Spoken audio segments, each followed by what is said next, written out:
Hai semuanya, gue Gilbert, gue bikin video karena gue hobi. Nah, di video kali ini gue mau bahas tentang hukum gosen. Ini sekaligus jadi video untuk mengawali sebenarnya series pembahasan tentang teori perilaku konsumen gitu. Mungkin sedikit brief dulu ya kalau kita bicara tentang teori perilaku konsumen gitu kan. Teori perilaku konsumen atau kadangkala kita juga sebutnya sebagai consumer behavior gitu kan. Sebenarnya teori-teori ekonomi itu terbagi menjadi dua kalau untuk teori perilaku konsumen ini gitu. Ada orang-orang ekonom yang tergolong dalam kelompok kaum marginal gitu kan. Marginal, sorry, bukan marginal, kardinal. Gue kadang masih kebalik-balik tuh. Nah, dia kelompok kardinal, tapi ada juga sebenarnya orang-orang yang tergolong dalam kelompok ordinal gitu kan. Nah, maksudnya apa sih gitu? Nah, orang-orang yang tergolong dalam kelompok kardinal adalah orang-orang yang seringkali atau kayak ekonom-ekonom yang percaya bahwa sebenarnya kalau kita bicara teori perilaku konsumen, maka kepuasan itu tuh sifatnya bisa untuk diukur dengan pasti. Jadi biasanya diukurnya pakai satuan util biasanya. Jadi kayak contoh, oh kalau seandainya gue mau mengkonsumsi coklat, maka coklat itu sebesar 25 util kayak gitu-gitu. Jadi untuk mengukurnya secara pasti angkanya ada gitu. Sedangkan kaum ordinal menganggap bahwa kepuasan itu tuh sesuatu yang sifatnya nggak bisa untuk kita ukur gitu. Jadi kita nggak bisa secara pasti bilang, kalau seandainya gue mau minum kopi, maka itu setara dengan 100 util gitu, nggak bisa. Tapi yang bisa kita lakukan menurut teori ordinal adalah melakukan perbandingan. Jadi dalam artian gue masih bisa bilang kayak kalau seandainya gue makan segelas susu itu sama dengan 3 permen milk kita gitu, contoh kayak gitu. Tapi gue nggak bisa ngasih tahu seberapa gede sih atau seberapa kecil sih sebenarnya kepuasan itu gitu. Nah itu perbedaan antara si kardinal sama ordinal. Nah ini juga yang ngebuat makanya kalau kita belajar teori kardinal itu baru kita akan belajar dulu start dari yang namanya hukum Gosen gitu. Karena hukum Gosen ini tuh ditemukan oleh Frederick Gosen. Dia itu salah satu ekonom untuk si teori kardinal ini gitu. Sedangkan kalau seandainya kita bicara ordinal, ini baru nanti kita akan belajar nih tentang yang namanya indifference curve dan juga indifference curve dan juga budget line gitu. Nah, kita lihat dulu deh, kalau untuk teori perilaku konsumen, apa sih yang kita mau cek dari si perilaku konsumen gitu. Jadi mungkin di sebelum-sebelumnya kan kita udah belajar ya, demand sama supply. Kita mau masuk dulu nih ke demand-nya. Kalau kita mau bicara demand, maka kita bicara konsumen. Kita mau tahu kenapa sih konsumen akhirnya memutuskan untuk membeli suatu barang untuk dikonsumsi. Apa yang mendasari keputusan dia untuk mengonsumsi suatu barang gitu. Nah itulah yang berusaha untuk dipelajarin dari teori perilaku konsumen, di mana salah satu yang dianggap menjadi faktor penting untuk menentukan seseorang itu mengonsumsi atau enggak itu adalah kepuasan dari mengonsumsi barang tersebut gitu. Jadi tujuan utamanya adalah untuk memaksimisasi kepuasan dari si konsumen tersebut dengan anggaran tertentu gitu. Karena ya balik lagi kalau kita mengonsumsi barang tersebut otomatis ya kita harus bayar untuk barang tersebut gitu. Nah, kalau seandainya kayak gitu mungkin kita udah bisa ya, sebenarnya itu hanya background dikit dari teori perilaku konsumen. Nah, sekarang kita masuk nih sebenarnya ke hukum Gosennya gitu. Nah, mungkin gue bakal start dulu dari hukum Gosen 1 dulu gitu. Jadi, hukum Gosen ini sebenarnya terbagi jadi 3. Biasanya di buku-buku sekolah hanya ditulisnya hukum Gosen 1 sama hukum Gosen 2. Tapi khusus video ini gue bikin jadi ada sampai 3-nya juga gitu. Nah, kita bahas dulu dari hukum Gosen 1. Jadi, mungkin gue ngasih tau dulu ya, kayak teorinya apa sih bilangnya gitu. Jadi, hukum Gosen 1 itu mau bilang sebenarnya bahwa seseorang itu ketika mengonsumsi suatu barang, maka kepuasannya itu semakin lama akan terus mengalami peningkatan. Tapi, peningkatan yang dirasakan orang tersebut semakin lama sebenarnya semakin menurun gitu. Jadi sebagai contoh gitu, kita bikin ilustrasinya kalian anggaplah ada di siang hari gitu kan, siang hari yang lagi panas banget gitu. Terus kalian aus banget nih gitu, tiba-tiba lewat nih penjual es cendol. Nah, kalian ngerasa, wah enak banget nih kalau kita beli es cendol. Ya udah kalian mutusin untuk beli nih es cendol gitu. Nah, gelas pertama pada saat kalian coba, rasanya nikmat banget gitu kan. Wah, nagih lah intinya gitu kan. Dan pokoknya itu momen pertama yang kalian ngerasa enak banget lah gitu. Akhirnya kalian mutusin nih untuk beli lagi nih gelas kedua gitu, es teler. Ketika kalian nambah ke gelas kedua, kalian ngerasa wah makin enak lagi nih sebenarnya gitu. Tapi kok sebenarnya di gelas kedua ini rasanya nggak sesegar gelas pertama gitu kan. Nah, itulah contoh dari hukum Gosen satu gitu. Kepuasannya memang terus naik, tapi semakin lama kok rasa peningkatan kepuasannya semakin lama semakin kecil gitu. Nah, makanya hukum Gosen ini kalau kita gambarin di suatu kurva gitu, jadi contoh ini barang X gitu kan, anggap aja STR tadi gitu. Terus di sini util U gitu satuannya. Maka pelan-pelan ketika kita menambah konsumsi dari suatu barang, sebenarnya kepuasannya semakin lama semakin meningkat gitu. Jadi kita mesen 1, mesen 2 dan seterusnya, ini utility-nya terus meningkat gitu. Nah, tapi sebenarnya setiap kita menambah itu, sebenarnya tambahan kepuasan yang kita rasakan itu semakin lama semakin turun. Gitu. Maka di sini kita akan lihat ada istilah namanya TU sama MU gitu. TU ini tuh adalah total utility. Jadi berapa sih kepuasan total yang kita rasakan? Sedangkan MU itu adalah marginal utility. Jadi kira-kira berapa sih tambahan kepuasan yang bisa kita dapatkan dari menambah satu jenis barang gitu. Nah, sebenarnya kelihatan nih sebenarnya di sini total utility semakin lama semakin ternaik, tapi marginal utility-nya semakin lama semakin turun. Nah, nanti akan ada nih momen di mana sebenarnya ketika marginal utility-nya itu sama dengan 0, jadi di sini 0 nih marginal utility-nya sama dengan 0, justru total utility akhirnya menjadi maksimum. Kenapa sih gitu? Karena ketika marginal utility-nya sama dengan 0, berarti kita menambah satu konsumsi barang X itu tidak menambah kepuasan total sama sekali lagi gitu. Jadi total utility-nya udah maksimum nih, nggak bisa naik lagi gitu. Nggak ada tambahan yang terjadi gitu. Nah, justru ketika marginal utility-nya turun ke jadi minus gitu, total utility-nya nanti akan semakin lama semakin turun gitu. Karena balik aja, berarti kalau marginal utility-nya negatif, ya berarti tambahan dari mengonsumsi satu barang X justru menurunkan kepuasan kita gitu karena marginal utility-nya negatif. Nah, sehingga kita bisa tahu nih beberapa hal-hal penting dari hukum Gosen 1. Yang pertama yang mau di-highlight bahwa sebenarnya ada nih yang namanya law of diminishing marginal utility.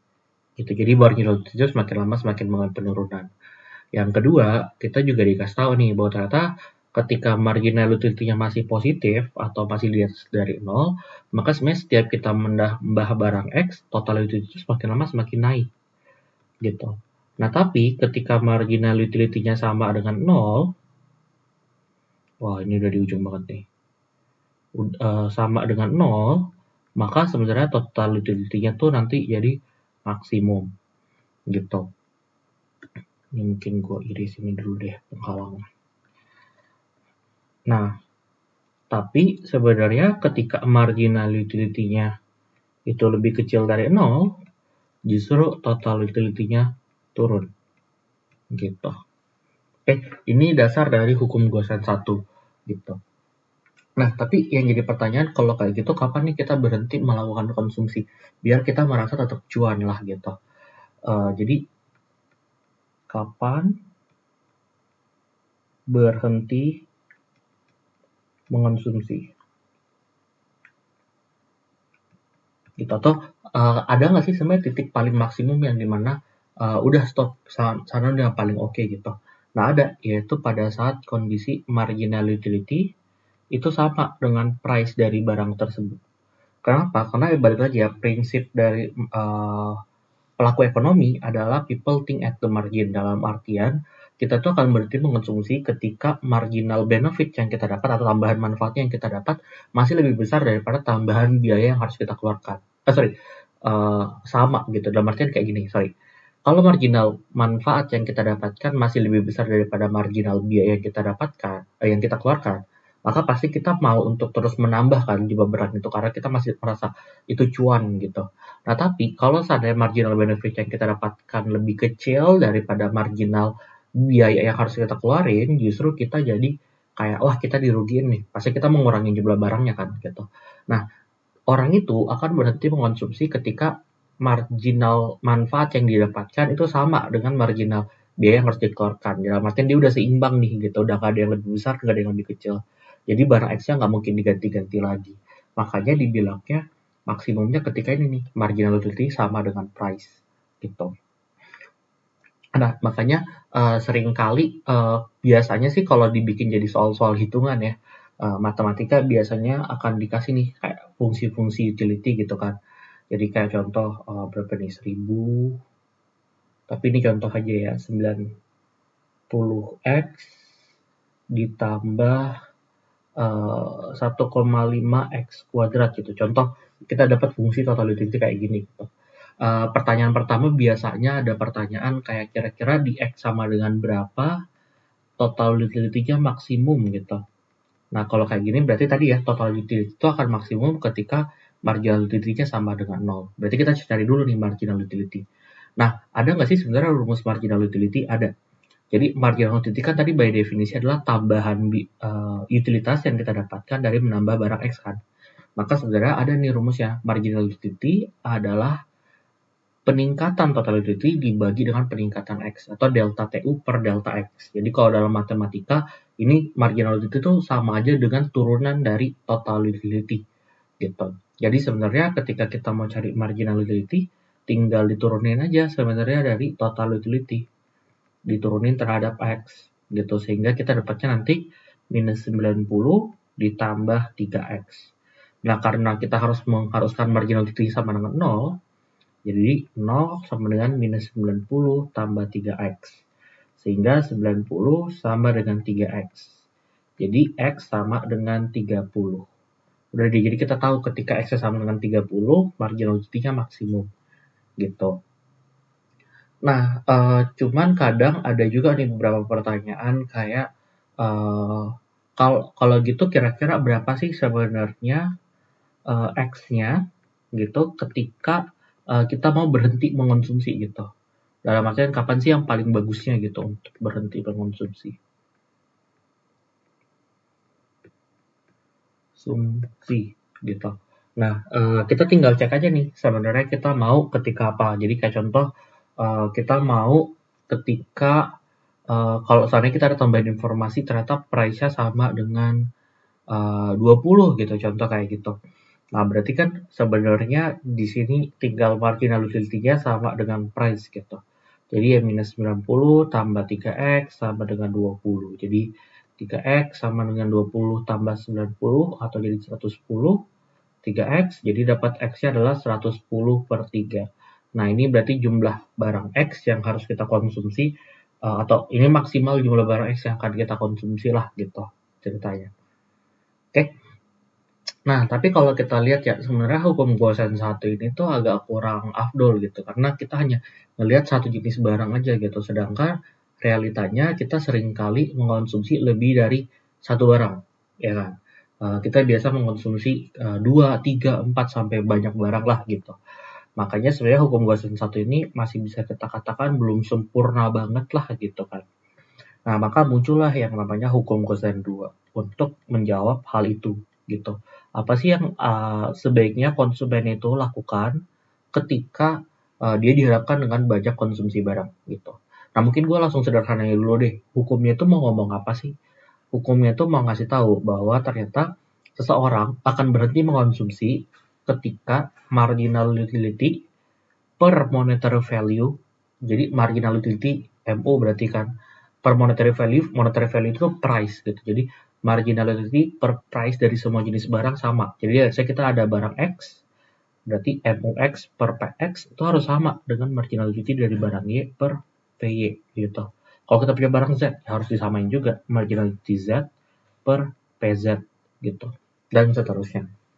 Kenapa? Karena hukum Gosen 2 ini mau bilang selama marginal utility per price dari satu jenis barang itu lebih tinggi daripada marginal utility per price dari barang yang lain, maka kita akan cenderung untuk menambah konsumsi dari barang yang lebih tinggi tadi gitu, karena itu jauh lebih cuan gitu, lebih menguntungkan gitu, karena ternyata total manfaat per total biaya yang harus dikeluarin masih lebih gede manfaatnya gitu kan. Makanya hukum Gaussian 2 mau bilang ya orang akan stop ketika semuanya sama gitu. Nah, ini hukum Gaussian 2. Terus gimana sih kalau seandainya kita mau bicara hukum Gaussian 3? Jadi hukum Gaussian 3 itu mau bilang bahwa scarcity is a precondition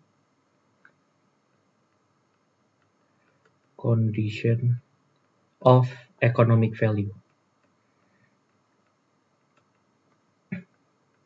Nah, ini mungkin agak berbeda ya kalau hukum Gaussian 2, hukum Gaussian 3 dibandingkan dua hukum Gaussian sebelumnya gitu. Nah, di sini hukum Gaussian itu lebih mau meng-highlight bahwa kan kita udah belajar ya sebelum-sebelumnya tentang kelangkaan gitu. Mungkin yang belum bisa coba cek videonya. Kalau kita bicara kelangkaan gitu, kelangkaan kan kondisi di mana yang mau banyak tapi yang tersedia dikit gitu kan. Nah, Gaussian tuh mau bilang bahwa ketika barang itu langka, maka secara tidak langsung barang itu jadinya nanti akan punya economic value. Economic value itu maksudnya adalah barang itu menjadi sesuatu yang berharga, sesuatu yang kalau seandainya kita mau dapatkan, kita mau mengeluarkan sejumlah uang tertentu untuk dapat barang tersebut gitu. Nah, sehingga hukum Gaussian 3 ya bilangnya scarcity is a precondition of economic value gitu. Berarti sama juga, semakin langka barang tersebut, maka economic value-nya akan semakin tinggi gitu. Nah, ini sebenarnya bisa kita cek di studi kasus tentang air gitu. Air di Jakarta. Jadi pada zaman dulu sebenarnya air tuh di Jakarta sifatnya gratis. Gitu. Air tuh di Jakarta sifatnya gratis. Kenapa? Karena pada saat itu air itu belum langka. Jadi coba bayangin kalau seandainya kita punya nih demand sama supply dari pasar air gitu. Jumlah orang di Jakarta tuh dulu dikit, jadi demand-nya cuma segini gitu. Contoh aja ya, ini demand-nya. Nah, tapi supply-nya masih banyak nih, banyak banget gitu. Masih belum terlalu dieksploitasi. Jadi supply-nya justru di sini nih, gitu. Yang mana kalau kita terusin ya, sebenarnya justru titik pertemuannya di bawah kan, di bawah dari kurvanya, yang berarti nunjukin price-nya negatif. Makanya ya price-nya bebas, kita sebutnya free good gitu, atau kayak barang bebas lah, bukan economic value gitu, nggak ada economic value-nya. Nah tapi pelan-pelan demand itu semakin bertambah karena jumlah penduduk di Jakarta menambah gitu. Jadi kayak contoh segini, anggaplah segini ya gitu. Terus ternyata pembangunan di Jakarta semakin maju gitu ya, akhirnya ngebuat supply-nya jadi berkurang gitu kan. Gue bikin jadi sederhana aja deh. Jadi anggaplah demand-nya geser sekali aja ya. Segini aja. Nah terus supply-nya geser nih ke sini. Gitu. Nah akhirnya karena barang tersebut menjadi semakin langka karena orang yang butuh semakin banyak, tapi supply-nya semakin lama semakin terbatas, maka akhirnya pertemuannya terjadi di atas nih. Sehingga adalah economic value-nya. Adalah sejumlah uang yang harus kita keluarkan untuk bisa mendapatkan barang tersebut. Gitu. Oke, jadi itu aja sebenarnya hukum Gaussian 1, hukum Gaussian 2, sama hukum Gaussian 3. Kalau seandainya ada pertanyaan lebih lanjut, boleh langsung dikabarin aja komen video ini. Oke, di next video kita akan lanjut untuk membahas tentang teori perilaku ordinal. Sip, thank you so much.